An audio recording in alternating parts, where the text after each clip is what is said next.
네, 여러분 반갑습니다. 자, 6월 26일 수요일 1일째 시작하도록 하겠습니다. 저는 미래인재 경찰학원에서 헌법을 강의하는 강성민 변호사입니다. 자, 오늘은 표현의 자유입니다. 24년 경찰 1차 문제이고요. 표현의 자유에 대해서 한번 알아보도록 하겠습니다.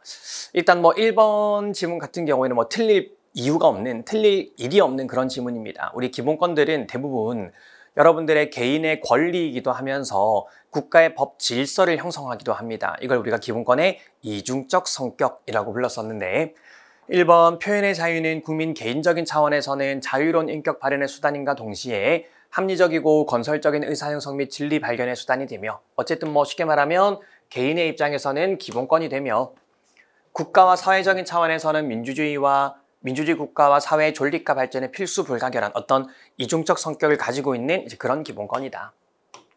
옳은 지문이죠. 좋은 말입니다. 2번, 사회복무요원이 정당 가입을 할 수 없도록 규정하는 것. 자, 정당 가입 금지. 우리 정당 가입할 수 없는 사람, 대표적인 사람 세 사람이 있죠. 첫 번째가 일반적인 공무원들. 그렇죠. 물론 대통령이나 국회의원이나 지자체장이나 이런 사람들은 정당 가입 가능하지만 그 외에 여러분들처럼 열심히 공부해서 공무원이 된 국가직 공무원이나 지방직 공무원들은 정당 가입이 금지가 됩니다. 정치적 중립성 지켜야 되니까. 두 번째는 누굽니까? 초, 중, 고등학교 교사들이죠. 국립이건 사립이건 초중고 교사들은 정당 가입이 금지가 됩니다. 세 번째는 누굽니까? 외국인이죠. 외국인도 정당 가입이 금지가 됩니다. 그런 측면에서 이 사회복무요원도 어쨌든 사회복무요원으로 근무하는 동안은 일시적이지만 완전 일시적이지 않지만 공무원의 지위를 가지고 있기 때문에 그 기간 동안은 정당 가입을 금지를 할 필요가 있습니다. 따라서 사회복무요원에게 정당 가입을 금지하는 것은 정치적 표현의 자유를 침해하지 않죠. 2번이 틀렸네요. 물론 이거랑 비슷한 판례로 유의한 판례가 하나 있긴 있지. 여러분들 공무원이건 사회복무요원이건 정치단체 가입을 금지하는 건 이 정치단체라는 단어가 굉장히 포괄적이고 불명확해서 헌법재판소가 위헌이라고 했지만 정당에 가입하는 것은 정치적 중립성을 지키기 위한 것이기 때문에 금지가 합헌입니다. 2번이 틀렸고요.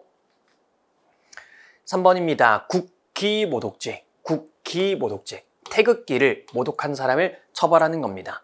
근데 우리가 국기모독죄는 그냥 태극기를 모독했다고 단순히 처벌되는 것이 아니라 이 대한민국의 어떤 대한민국을 모욕할 목적으로, 그렇죠? 대한민국을 모욕할 목적으로 국기를 손상하는 자를 처벌하는 것이기 때문에 단순히 국기 손상 행위를 처벌하는 게 아니라 대한민국을 모욕할 목적으로 국기를 손상한 자를 처벌을 하고 있고요. 이런 태극기에는 우리 나라에 대한 어떤 존중과 경애의 감정들, 그런 것들이 담겨 있지 않겠습니까? 그렇기 때문에 이런 모욕 목적으로 국기를 손상한 자는 처벌을 할 필요성이 있습니다. 따라서 이 처벌은 표현의 자유를 침해하지 않는다. 옳은 지문이고요.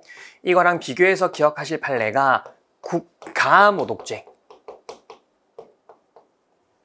대한민국이 뭔가 마음에 안 들 때는 여러분 대한민국은 좀 욕 좀 할 수 있어야 되잖아. 나라가 나한테 해준 게 뭐가 있어? 이 빌어먹을 나라. 이런 식으로 욕을 좀 할 수 있어야지만 우리 국민들의 스트레스가 풀릴 수가 있는데 나라를 모독해서 처벌하겠다라고 하는 거는 너무 좀 전근대적인, 전체주의적인 좀 그런 발상입니다. 그래서 이 국가모독죄는 위헌이고요.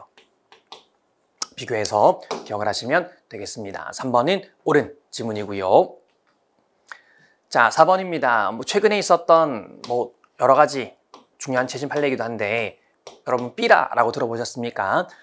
우리 남한의 일부 보수단체들이 북한에다가 전단을 보내는 걸 그걸 삐라라고 얘기를 합니다. 그러면 이제 북한 입장에서는 그 전단에 이 남한 체제의 우수성과 북한 체제의 어떤 잘못 이런 것들이 굉장히 담겨 있다 보니까 이 북한 주민들이 그걸 읽었을 땐 굉장히 큰 충격을 받을 수가 있고 북한 체제의 위협이 됩니다. 그래서 지난 정권 때 남북 합의를 한 거죠. 이런 삐라를 보내지 말자라고 합의를 했고 이런 전단을 살포하는 남한 국민, 그래서 국민의 생명, 신체에 위해를 끼치거나 심각한 위험을 발생시키는 것을 금지하고 이를 위반하는 경우를 처벌하도록 내용을 담아두었는데 헌법재판소가 이거 표현의 자유를 지나치게 규제한다라고 이야기를 한 겁니다.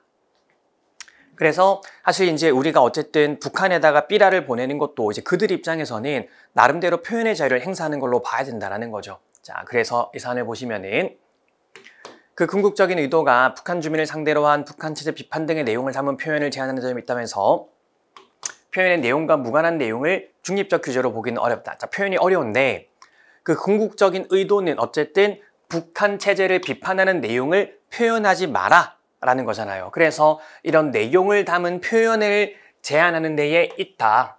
그러니까 이거는 내용 중립적 규제가 아니라 내용 규제다. 그러니까 내용 규제의 약간 반대말이 내용 중립적 규제거든요. 내용 중립정이라는 건 내용과 무관하게, 그 중립기여 받고 내용과 무관하게 규제하는 거였는데 내용을 규제하는 거는 이제 중립적 규제와는 좀 다른 말인 거지.